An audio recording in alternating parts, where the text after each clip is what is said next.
درود شریف پڑھی اللہم صلی علی سیدنا و مولانا محمد وعلی آلہ و اصحابہ وبارک وسلم صلاۃ و سلاما علیک یا سیدی یا رسول اللہ صلی اللہ تعالی علیہ وسلم۔ حضرات گرامی، تذکرہ چل رہا تھا حضرت سیدنا نوح علیہ السلام۔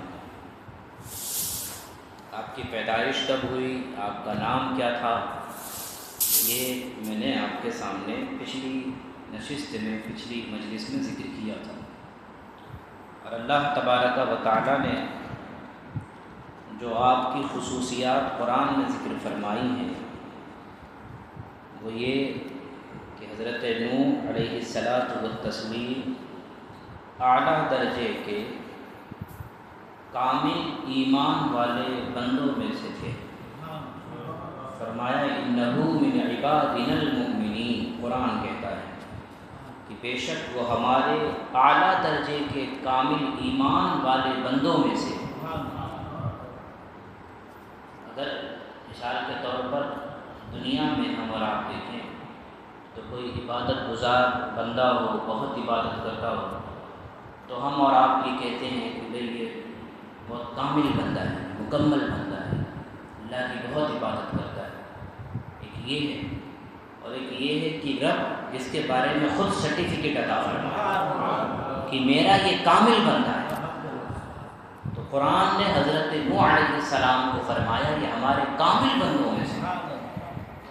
اور دوسری خصوصیت حضرت نوح علیہ الصلاۃ والتسلیم کی اللہ نے ذکر فرمائی، انہ کان عبدا شکورا، وہ ہمارا بہت شکر گزار بندہ ہے۔ ہمیشہ ہر حال میں اللہ تبارک و تعالیٰ کا شکر گزار بندہ اللہ نے حضرت نوح کو فرمایا۔ اب آپ کے ذہن میں یہ سوال یا ایک بات آ سکتی ہے کہ بھئی جتنے نبی ہوئے ہیں سب کے سب اللہ کے شکر گزار بندے ہوئے، لیکن اسپیشلی ان کا ذکر کرنا حضرت نوح کا قرآن کے اندر، تو اس کے بہت سارے وجوہات علماء نے بیان کیے۔ یہ آتا ہے کہ حضرت نوح علیہ السلام جب کوئی چیز کھاتے، پیتے یا لباس پہنتے تو اللہ کی حمد کرتے تھے اور تمام چیزوں میں اس کا شکر ادا کرتے تھے۔ اسی طریقے سے ایک قول یہ بھی ہے کہ جو صرف زبان کا شکر بیان کرنے کے لیے ہے، ورنہ حضرت نوح علیہ السلام کا شکر تو اس سے کہیں زیادہ تھا۔ بہرحال حضرات اکرامی وقار، قرآن کے اندر حضرت نوح علیہ الصلاۃ والتسلیم کا تذکرہ کئی جگہ پر میں نے پچھلی نشست میں ذکر کیا تھا۔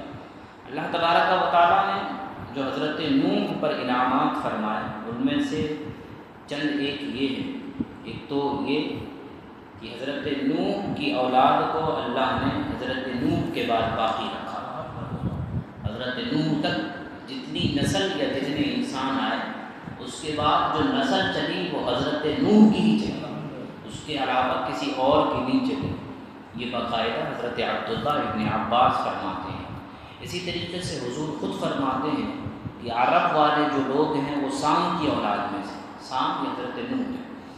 حبشی جو لوگ ہیں آج کے زمانے میں یا اس زمانے میں جو یہ حام کی اولاد میں سے، اور روم والے یافس کی اولاد میں سے۔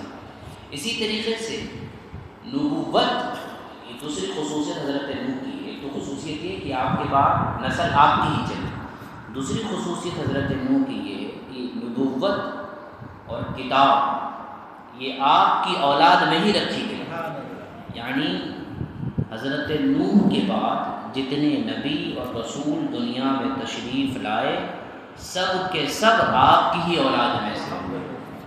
یہ باقاعدہ قرآن کہتا ہے وَلَقَدْ أَرْسَلْنَا نُوحًا وَإِبْرَاهِيمَ وَجَعَلْنَا فِي ذُرِّيَّتِهِمَا النُّبُوَّةَ وَالْكِتَابَ، اور بے شک ہم نے نوح کو اور ابراہیم کو بھیجا اور ان کی اولاد میں نبوت اور کتاب رکھی۔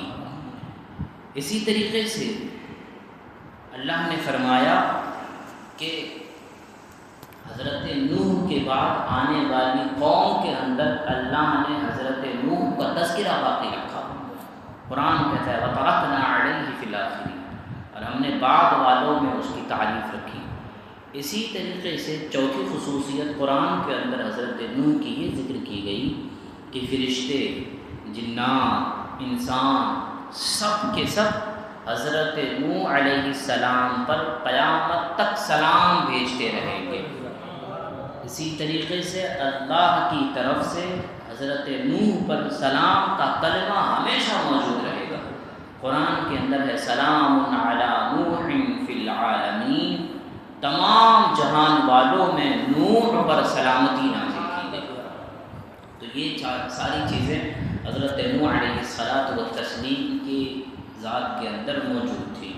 تو ہمیں یہ نصیحت، یہ بات خاص ہے کہ ایک تو حضرت نوح کے تعلق سے میں نے ذکر کیا تھا کہ نوح چونکہ معنی ہوتا ہے بہت زیادہ رونے والا اور ہر حال میں شکر ادا کرنے والا، تو ظاہر ہے کہ ہمیں بھی ان چیزوں کا خیال رکھنا چاہیے اور حضرت نوح کی اس سنت مبارکہ پر کہ ہمیشہ اللہ کا شکر ادا کرتے رہیں اور زیادہ سے زیادہ چیزیں اور اللہ کی عبادت گزاری میں اپنا وقت گزاریں۔ حضرات گرامی وقار، میں نے محرم الحرام شریف کے دنوں میں حضرت ادریس کا ذکر کیا تھا اور بتایا تھا کہ حضرت ادریس کو آسمانوں پر اٹھا لیا گیا۔ جب حضرت ادریس کو آسمان پر اٹھا لیا گیا، اس کے بعد دھیرے دھیرے دھیرے دھیرے دنیا میں بت پرستی شروع ہوئی، بتوں کی پوجا شروع ہوئی، اور لوگوں نے دوسرے بتوں کے ساتھ، ایک بت کا نام ہے ود، ایک کا نام ہے سواع، ایک کا نام ہے یغوث اور ایک کا نام ہے یعوق، ایک کا نام ہے نصر، ان بتوں کے ناموں سے جو لوگ تھے ان کی پوجا شروع کر دی۔ اب قرآن کے اندر باقاعدہ جو میں نے نام ذکر کیے ہیں، یہ باقاعدہ قرآن کے اندر ان بتوں کا نام موجود ہے، اور یہ حضرت نوح کے ساتھ ہے۔ اب یہ واقعہ یہ ہے کہ ود اور سواع یہ حضرت آدم علیہ الصلاۃ والتسلیم کے بیٹوں کے نام ہیں، بہت عبادت گزار تھے۔ یہ ذرا غور سے سننے میں، یہ دونوں لوگ بہت زیادہ عبادت کرتے تھے، ریاضت کرتے تھے۔ جب ان میں سے ایک شخص کا انتقال ہوا تو دوسرے لوگ اس پر بہت فکر مند ہوئے، غمزدہ ہوئے، پریشان ہوئے۔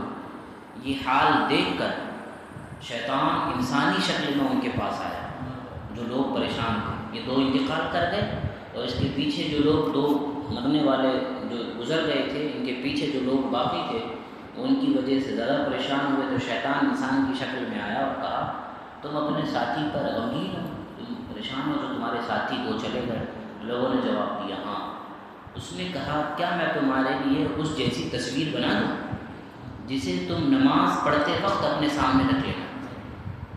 اس جیسی تصویر تو کیا ہے کہ نماز پڑھتے وقت سامنے رکھ لینا، اور جب تم اسے دیکھو تو تمہیں ساتھی اپنا یاد آ جائے اور تمہارے دل کو سکون نصیب ہو۔ لوگوں نے کہا ہمیں یہ پسند نہیں کہ نماز پڑھتے وقت ہمارے سامنے کوئی ایسی چیز موجود ہو، نماز تو اللہ کی پڑھتے ہیں۔ تو شیطان نے کہا تو پھر تم اسے مسجد کے آخری کونے میں رکھ دو، آخری کونے میں وہ تصویر بنا کر کے میں دے دیتا ہوں دونوں لوگوں کی، اور مسجد کے آخری کونے میں رکھ دو، کونے میں بالکل، جب جب اسے دیکھو گے تو ان دونوں کی یاد آ جائے گی اور تمہارے دل کو سکون ہوگا۔ تو لوگوں نے اس بات کو کہا یہ ٹھیک ہے، نماز کے سامنے رکھنا یہ کہیں سمجھ میں نہیں آتا، لیکن ہاں مسجد کے کونے میں رکھ دے۔ چنانچہ شیطان نے ان کے لیے وہ تصویر بنا دی ان دونوں کی، اور جب یہ جو اوپر نام ذکر کیے میں نے 5 لوگوں کے، ان 5 شخص کا انتقال ہو گیا تو شیطان نے سب کی تصویریں بنا بنا کر کے مسجد کے کونے میں رکھ دی۔ پھر دھیرے دھیرے دھیرے دھیرے زمانہ آگے بڑھتا گیا اور ایک وقت وہ آیا کہ لوگوں نے اللہ کی عبادت چھوڑ کر ان لوگوں کی پوجا شروع کر دی۔ اب آپ کو میں یہاں روک کر کے بات بتاؤں، تصویر کی نحوست دیکھیے۔ آج آپ دیکھتے ہیں لوگ اپنی دکانوں میں فلانے پیر صاحب کی فوٹو لگا کر کے رکھتے ہیں۔ آج میں نے تو اپنی آنکھوں سے دیکھا ہے کہ صبح میں یوں مسلمانوں کو دیکھا ہے، اس کے اوپر باقاعدہ اگربتی کرتے ہوئے۔ یہ بعض اللہ میں نے حدیث کئی مرتبہ آپ کے سامنے سنا ہے کہ جس گھر میں تصویر ہوتی ہے، فوٹو ہوتا ہے انسان کا یا جانور کا، یعنی اس کا جس کے اندر روح ہوتی ہے، یہ والی اس کے گنبد خضرا کی یہ والی تصویریں نہیں، تصویر وہ جس کے اندر روح ہوتی ہے، چاہے وہ جانور کی ہو چاہے انسان کی، اللہ کے رسول فرماتے ہیں جس گھر میں تصویر ہو اور جس گھر میں کتا موجود ہو، اللہ کی رحمت کے فرشتے اس گھر میں داخل نہیں ہوتے۔